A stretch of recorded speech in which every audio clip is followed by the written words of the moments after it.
হানিফা রাহমাতুল্লাহ আসতেছে না, প্রায় মাগরিবের শুরু হওয়ার সময় এমন অবস্থা, দূর থেকে দেখা যায় কে যেন আসতেছে।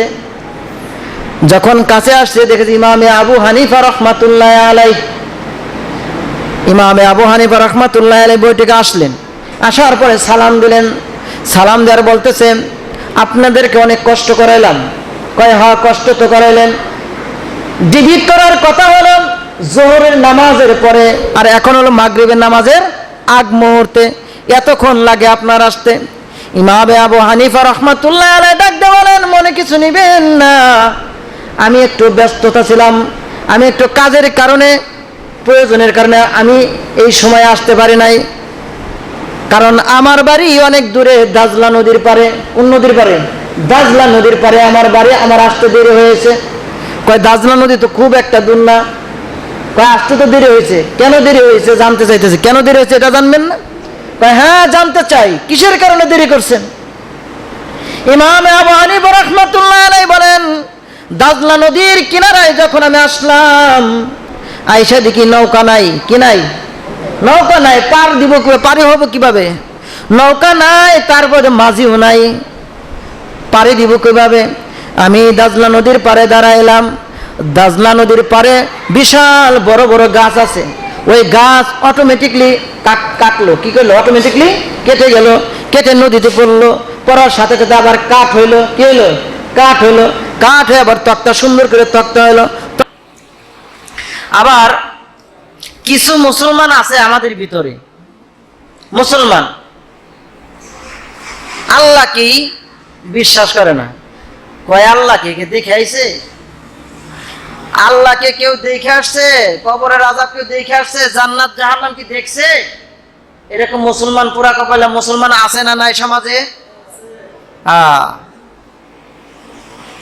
পুরা কপালে মুসলমান। এই কথা যে বলবে তার ঈমান কি আছে বলেন? জোরে বলেন, তার ঈমান আছে? আমরা সবাই বিশ্বাস করি আল্লাহ একজন আছে, আমরা বিশ্বাস করি। লা ইলাহা ইল্লাল্লাহ, লা ইলাহা ইল্লাল্লাহ। আমরা বিশ্বাস করলাম লা ইলাহা ইল্লাল্লাহ,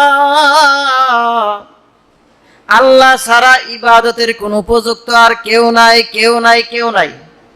বিশ্বাস করছি তো? এটা মুখে স্বীকার করলাম, মুখে বললাম। ইমানের শর্ত, তিনটা শর্ত আছে ইমানের শর্ত। এক নাম্বার, মুখে স্বীকৃতি দেওয়া লা ইলাহা ইল্লাল্লাহ, মুখে স্বীকৃতি দেওয়া এবং অন্তরে কলবে বিশ্বাস করা। তিন নাম্বার হইল বিশ্বাস অনুযায়ী আমাদেরকে কাজ করা, আমল করা। এই তিনটা জিনিসের মাধ্যমে হলাম আমরা ঈমানদার।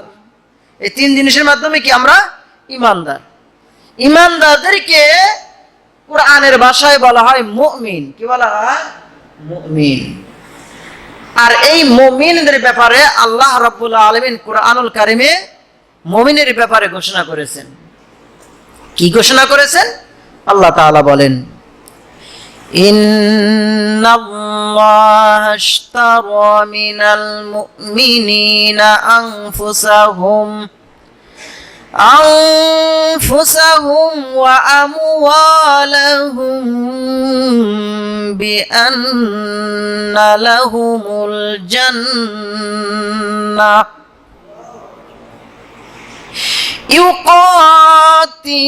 ইউকাতিলুনা ফি সাবিলিল্লাহি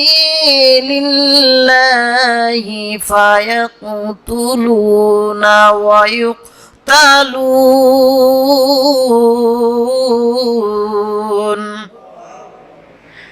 আল্লাহ রাব্বুল আলামিন বলেন, ইন্নাল্লাহা আশতারা, নিশ্চয়। ইন্না মানে কি? আরবি শব্দ নিশ্চয়, অবশ্যই, নিশ্চয়। ইন্না হাশতারা মিনাল মুমিনিন, মুমিনদের কাছ থেকে ক্রয় করেছেন। কি করেছেন? ক্রয় করেছেন। ক্রয় জিনিস বুঝেন তো? বাজারে যদি যান, একজনে হলো বিক্রেতা, যে জিনিস বিক্রি করে, আর যারা কিনে তারা হলো ক্রেতা, মানে ক্রয় করে, জিনিস ক্রয় করে। আল্লাহ রাব্বুল আলামিন দুনিয়ার জমিনে বাজার নামক জায়গায় আমাদেরকে পাঠাইছেন। আল্লাহ রাব্বুল আলামিন পাঠাই দিয়া আল্লাহ তাআলা আমাদের বিক্রেতা স্বরূপ। আল্লাহ তাআলা বলতেছেন তোমরা আমার কাছে বিক্রি করবা। কি বিক্রি করবা? ইন্নাল্লাহ আশতারা মিনাল মুমিনিন, হে মুমিনরা। কি বলছেন? হে মুমিনরা। মুমিন কারা? আমি যে বলছি তিনটা শর্ত। এক নম্বরে মুখে স্বীকৃতি দিতে হবে, লা ইলাহা ইল্লাল্লাহ, আল্লাহ ছাড়া কোনো মাবুদ নাই, মুহাম্মদুর রাসূলুল্লাহ সাল্লাল্লাহু আলাইহি ওয়াসাল্লাম আল্লাহর রাসূল এবং বান্দা। আরো 6টা জিনিস আছে, আরো জিনিস আছে। ফেরেশতা বিশ্বাস করা, কিতাব বিশ্বাস করা, ভালো মন্দ তকদীর বিশ্বাস করা, এইগুলো নিয়ে হলো ঈমানদার। এই ঈমানদারকে বলা হয় মুমিন। আর এই মুমিনদেরকে আল্লাহ তাআলা ডাক দিয়ে বলতেছেন আমি তোমাদের কাছ থেকে, মুমিনদের কাছ থেকে ক্রয় করে নিয়েছি। কিসের বিনিময়ে? আল্লাহ বলতেছেন আনফুসাহুম ওয়া আমওয়ালাহুম বিআন্না লাহুমুল জান্নাহ। আল্লাহ তাআলা বলেন মুমিনদের কাছ থেকে আমি ক্রয়, ওয়া আমওয়ালাহুম মানে হলো আপনার মাল, জান এবং মাল। এখন আনফুসাহুম আপনার জান, কার জান? আমার আপনার জান। আমার আপনার জানের বিনিময় এবং আমার আপনার মালের বিনিময় কয়টা জিনিস হলো? 2টা জিনিস। বলেন কয়টা জিনিস? 2টা জিনিস। কি বলতেছে? আমওয়ালাহুম, আমওয়ালাহুম এবং আনফুসাহুম, তোমার জান, তোমার জান এবং আমওয়ালাহুম তোমাদের মাল। এই 2টা জিনিসের বিনিময়ে আমি কি করছি? ক্রয় করেছি। কি করেছি? ক্রয় করেছি। এই 2টা জিনিসের বিনিময়ে আমি তোমাকে জান্নাত দেব। জোরে কান সুবহানাল্লাহ। মাল যদি কিনতে যান আপনার কাছে টাকা লাগবে, টাকা ছাড়া কোনো ব্যক্তি আপনাকে মাল দিবে না? দিবে? বলেন দিবে? টাকা হলো আল্লাহর কাছে যে জিনিসটা জান্নাত, এটা হলো টাকা মনে করেন। টাকা আল্লাহ দিবে, আমরা কি করব? তাকে জান দিব, মাল দিব।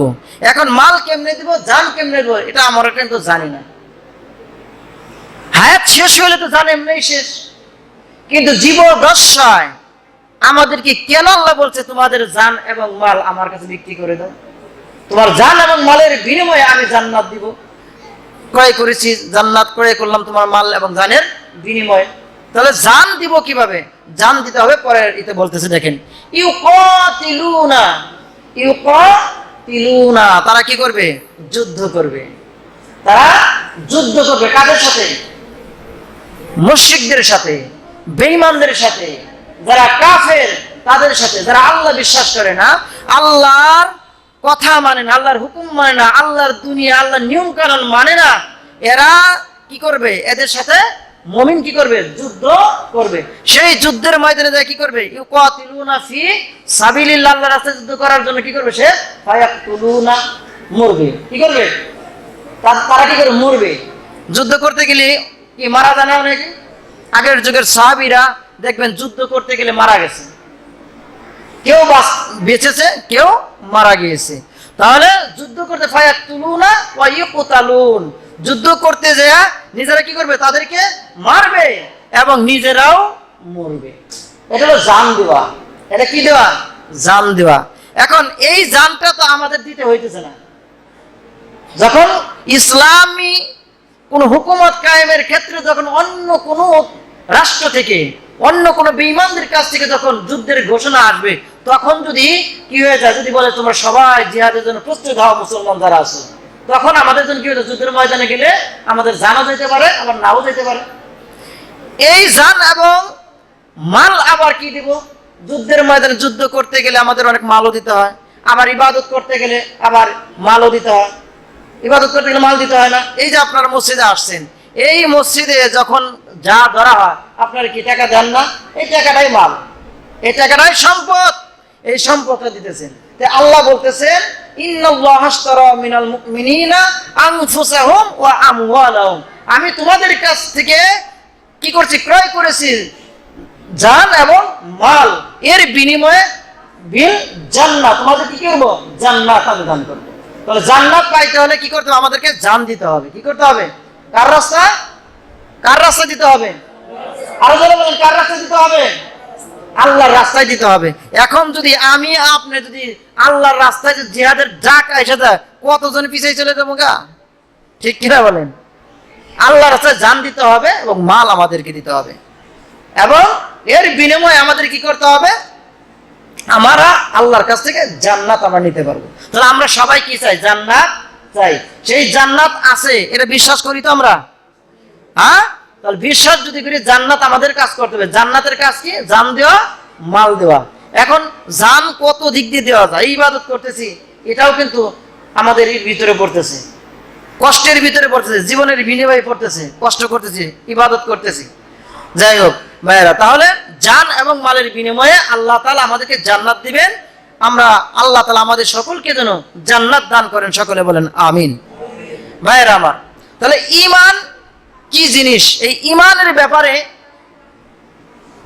আমি আপনাদের কাছে কয়েকটি কথা আমি ঈমানের ব্যাপারে আলোচনা করব। কারণ আমরা মুসলমান এমন মুসলমান হয়েছি, আজকে আমাদের ঈমান নষ্ট হয়ে গেছে গা, আমাদের ঈমান কি কমজোর হয়ে গেছে গা, ঈমান নাই। ঈমান নাই কারণ কি? ঈমান যদি থাকতো ইবাদত থাকতো, ঈমান যদি থাকতো আমাদের জানটা আল্লাহর রাস্তায় থাকতো, ঈমান যদি থাকতো আমাদের সম্পদগুলো আল্লাহর রাস্তায় থাকতো। ঈমান আমাদের কম। আল্লাহ রাসূল সাল্লাল্লাহু আলাইহি ওয়াসাল্লাম বলেন, দেখেন হাদিস শরীফের মধ্যে আল্লাহ রাসূল সাল্লাল্লাহু আলাইহি ওয়াসাল্লাম বলতেছেন, আল্লাহ রাসূল সাল্লাল্লাহু আলাইহি ওয়াসাল্লাম বলেন, ফাওয়াল্লাযী নাফসি বিয়াদিহি, সরকার দু আলম ডাকতে বলেন, ওই সত্তার কসম যিনি আমার জান এবং মাল দিয়েছেন, ওই সত্তার কসম খেয়ে বলতেছি, লা ইউমিনু, ঈমানদার হতে পারবে না, আহাদুকুম, তোমরা ততক্ষণ পর্যন্ত, হাত্তা লা ইউমিনুন আহাদুকুম, ততক্ষণ পর্যন্ত ঈমানদার হতে পারবে না, ইয়াকুনা আহাব্বা ইলাইহি মিন ওয়ালিদিহি ওয়া ওয়ালাদিহি, তোমার মা বাবা তোমার সন্তানের চাইতে যতক্ষণ না পর্যন্ত আমাকে বেশি ভালো না বাসতে পারবে, ততক্ষণ পর্যন্ত কি না তোমরা ঈমানদার হতে পারবে না। তাহলে বলেন তো, আমরা কি আমার সন্তানের চাইতে, আমার মায়ের চাইতে, আমার বাবার চাইতে, আমার সম্পদের চাইতে কি আল্লাহকে বেশি ভালোবাসছি, আল্লাহ নবীকে বেশি ভালোবাসছি? বলেন, ভালোবাসতে পারি নাই। তাহলে কেমনে আমরা ঈমানদার দাবি করি? আল্লাহ রাসূল সাল্লাল্লাহু আলাইহি ওয়াসাল্লাম খোদার কসম খেয়ে বলতেছেন যে তোমরা ততক্ষণ পর্যন্ত ঈমানদার হতে পারবে না যতক্ষণ পর্যন্ত আমাকে তোমরা তোমার মায়ের চাইতে, তোমার বাবার চাইতে, তোমার বাবার চাইতে, তোমার সম্পদের চাইতে, তোমার নিজের চাইতে বেশি ভালো না বাসতে পারবে, ততক্ষণ ঈমানদার হতে পারবে না। ভাইরা আমার, ঈমান অর্থ বিশ্বাস করা। ঈমান অর্থ কি? ঈমান অর্থ বিশ্বাস করা, মানে মুখে স্বীকার করা, স্বীকার করতেছে আমি আত্মসমর্পণ করতেছি, কার কাছে? আল্লাহর কাছে আত্মসমর্পণ করতেছি যে হ্যাঁ আমি মুসলিম, আমি একজন আল্লাহর বান্দা, আত্মসমর্পণ করতেছি। আমাদের সমাজে অনেক মানুষ আছে, অনেক তর্ক বিতর্ক শুরু করে। যদি কবরের কথা তার কাছে কিছু বলা হয়, নসিহত করা হয়, নামাজের কথা নসিহত করা হয়, সে কি উত্তর দেয় কি জানেন? কত সুন্দর করে উত্তর দেয়, বিতর্ক উত্তর দেয়, আল্লাহরে দেখাইছো, আল্লাহকে কি দেখছো? এইরকম একটা বাদশাহ হারুনুর রশিদের সময় ঘটনা মনে পড়ে গেল। বাদশাহ হারুনুর রশিদ নাম শুনছেন? বাদশাহ হারুনুর রশিদের সময় এক নাস্তিকের দল, নাস্তিক যারা আল্লাহকে বিশ্বাস করে না, এরা নাস্তিক। এরা কি? জিন বিশ্বাস করে না, কবরের আযাব বিশ্বাস করে না, জাহান্নাম বিশ্বাস করে না, জান্নাত বিশ্বাস করে না, এরা নাস্তিক। এই নাস্তিকের এক দল বাদশাহ হারুনুর রশিদকে যে বলল, দরবারে বলল, হে বাদশাহ নামদার, আমরা আপনার এই জায়গায় এমন কোন জ্ঞানী আছে, তার সাথে আমরা কি করবো? বহস করব, তর্ক বিতর্ক করব। তর্ক বিতর্ক করবো মানে? হ্যাঁ, আমরা তর্ক বিতর্ক করব যে আমরা বিশ্বাস করি আল্লাহ বলতে কিছু নাই। জোরে কোন নাউযুবিল্লাহি মিন যালিক। কি নাই? আল্লাহ বলতে কিছু নাই। এই কথা বললে কেমন লাগে বলেন? বাদশাহ হারুনুর রশিদ ওই সময়ের ভিতরে একজন আল্লাহর এক বান্দা ছিল, চার মাযহাবের ইমাম, বড় ইমাম হযরত ইমামে আবু হানিফা রাহমাতুল্লাহি আলাইহি। কি নাম? ইমামে আবু হানিফা রহমাতুল্লাহ আলাই, এই ইমাম আবু হানিফা রহমাতুল্লাহ আলাইকে ডাকা হলো, হে ইমাম আবু হানিফা রহমাতুল্লাহ আলাই, নাস্তিকরা বলছে আল্লাহ বলতে কিছু নাই, এটা প্রমাণ করে দিতে হবে তাদেরকেও। কয় তাই নাকি? কহা তাহলে কি বারে? অমুক বার দিন এখানে আমার দরবারে প্রমাণ হবে, বহস হবে নাস্তিকদের সাথে। কাদের সাথে? নাস্তিকদের সাথে, যারা আল্লাহ বিশ্বাস করে না, এদের সাথে বহস হবে। কয় ঠিক আছে, আপনি সময় দেন, অমুক সময়ে নাস্তিকদের সাথে বহস হয়ে যাবে। এবার ইমামে আবু হানিফা রহমাতুল্লাহ আলাই বাড়ি গেলেন, ওই নাস্তিকদেরকেও খবর জানানো হলো। খবর দেওয়ার পরে দিন যখন আসলো, আসার পরে যখন জোহরের সময় দেওয়া হলো, জোহরের পরে ডেবিট করা হবে। কোন পরে? জোহরের নামাজের পরে এটার বহস করা হবে, ডেবিট করা হবে। ঠিক আছে, তো জোহর চলে যায়, ইমাম আবু হানিফা আসে, নাস্তিকরা সবাই আসছে, কিন্তু ইমাম আবু হানিফা রহমতুল্লাহ আলাই আসতেছে না। নাস্তিকের কাছে বুঝছি উত্তর আর দিতে পারবে না, ভয় পাইছে, স্যালেন্ডার করছে যে আসতেছে না। জোহর চলে গেল, জোহরের সময় জোহর চলে গেল, আসর আসলো, আসরও চলে গেল, আসরের সময়ও আসে না। নাস্তিকরা কয়তো আমরা চলে যাই, ইমাম আবু হানিফা রহমাতুল্লাহ আসতেছে না। প্রায় মাগরিবের শুরু হওয়ার সময় এমন অবস্থা, দূর থেকে দেখা যায় কে যেন আসতেছে। যখন কাছে আসছে দেখেছি ইমামে আবু হানিফা রহমাতুল্লাহ আলাই, ইমামে আবু হানিফা রহমাতুল্লাহ আলাই বৈঠকে আসলেন। আসার পরে সালাম দিলেন। সালাম দেওয়ার বলতেছে আপনাদেরকে অনেক কষ্ট করাইলাম। কয় হ্যাঁ, কষ্ট তো করাইলেন। ডিবিট করার কথা হলো জোহরের নামাজের পরে, আর এখন হলো মাগরিবের নামাজের আগ মুহূর্তে, এতক্ষণ লাগে আপনার আসতে। ইমামে আবু হানিফা রহমাতুল্লাহ আলাই ডাকতে বলেন, মনে কিছু নিবেন না, আমি একটু ব্যস্ততা ছিলাম, আমি একটু কাজের কারণে, প্রয়োজনের কারণে আমি এই সময় আসতে পারি নাই। কারণ আমার বাড়ি অনেক দূরে, দাজলা নদীর পারে। কোন নদীর পারে? দাজলা নদীর পারে আমার বাড়ি, আমার আসতে দেরি হয়েছে। কয় দাজলা নদী তো খুব একটা দূর না। কয় আসতে তো দেরি হয়েছে। কেন দেরি হয়েছে জানতে চাইতেছে। কেন দেরি হয়েছে এটা জানবেন না? কয় হ্যাঁ জানতে চাই, কিসের কারণে দেরি করছেন? ইমাম আবু হানিফা রাহমাতুল্লাহ আলাইহি বলেন, দাজলা নদীর কিনারায় যখন আমি আসলাম, আয়েশা দেখি নৌকা নাই। কি নাই? নৌকা নাই। পার দিব কিভাবে? পারে হবো কিভাবে? নৌকা নাই, তারপর মাঝিও নাই, পারে দিব কিভাবে? আমি দাজলা নদীর পারে দাঁড়াইলাম। দাজলা নদীর পারে বিশাল বড় বড় গাছ আছে। ওই গাছ অটোমেটিকলি কাটলো। কি করলো? অটোমেটিকলি কেটে গেল, কেটে নদীতে পড়লো। পড়ার সাথে সাথে আবার কাঠ হইলো। কি হইলো? কাঠ হইলো। কাঠ হয়ে আবার তক্তা, সুন্দর করে তক্তা হইলো। তক্তার পরে নৌকা হইলো। নৌকার পরে আবার মাঝিও আসলো। বুঝতে পারছেন কিছু? নৌকার পরে আবার মাঝি আসলো। তারপরে নৌকা কমপ্লিট, মাঝি আমাকে পার করে দিছে। তারপর আপনাদের এখানে আসছি। এখন নাস্তিকরা কি করতে? হাসাহাসি শুরু করছে। কি শুরু করছে? হাসাহাসি শুরু করছে। ইমামে আবু হানিফা মনে হয় মাজনুন হয়ে গেছে, পাগল হয়ে গেছে। ইমামে আবু হানিফা রাহমাতুল্লাহ আলাইহি ডাক দিয়ে বলেন, আমি মাজনুন না, পাগল আমি না, আমি মাজনুন নয়। আমাকে মাজনুন বলেন কেন আপনারা? এক নাস্তিক ডাক দিয়ে বলে, যে নাস্তিক বলতেছে, সেই নাস্তিক বলতেছে যে আপনি কি পাগল হয়েছেন? মানুষ নাই, কিছু নাই, একটা গাছ অটোমেটিক কাটলো, আবার তক্তা হইলো, তক্তার পরে আবার নৌকা তৈরি হইলো, নৌকা তৈরি পরে আবার কি হইলো? একটা মাঝি আসলো, মাঝি হইলো, তারপর আপনি আসলেন। এটা কি পাগলের কারণে আছেন? একা একা কি গাছ কাটে নাকি কেউ? কথা বুঝতে পারছেন? আবার একা একা কি গাছ কাটে কেউ যন্ত্রপাতি ছাড়া? আবার মাঝি কোত্থেকে আসলো? খুঁজা মাঝি নাই, খবর নাই, মাঝি অটোমেটিকলি মাঝি হইলো, নৌকাও হয়ে গেল। আপনি কি পাগল ছাড়া এটা কাটছেন? এতক্ষণে লাইনে আপনি আসছেন। ইমাম আবু হানিফা কি বলে? যে এতক্ষণে লাইনে আপনি আসছেন। এই নাস্তিকের দল, আপনারা শুনেন, আপনারা যে প্রশ্ন করেছেন আল্লাহকে বিশ্বাস করেন, আল্লাহ বলতে কিছু নাই, সৃষ্টিকর্তা বলতে কিছু নাই। তাহলে যদি সৃষ্টিকর্তা বলতে যদি কিছু না থাকে, এই গাছটা কে কাটলো? কয় কেউ তো কাটে নাই, তা কাটলো কিভাবে? তাহলে বিশ্বাস করলে কিভাবে? নৌকা কিভাবে এলো?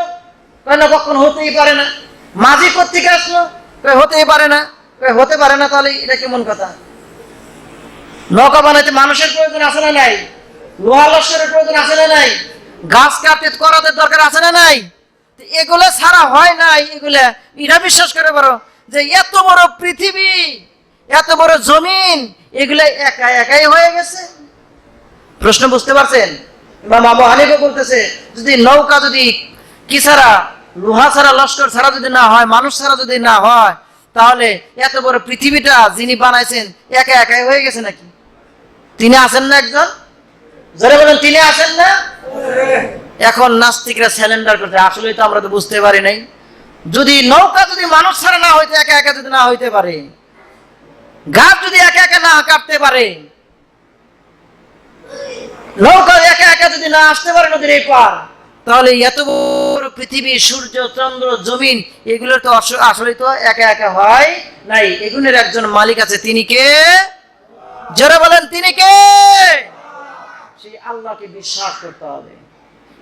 সে আল্লাহকে বিশ্বাস করতে হবে যে আল্লাহ একজন আছে।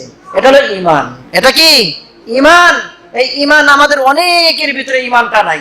আশা করবো আজকে যে বয়ান শুনলেন, ঈমান আমাদের কম থাকা চলবে না।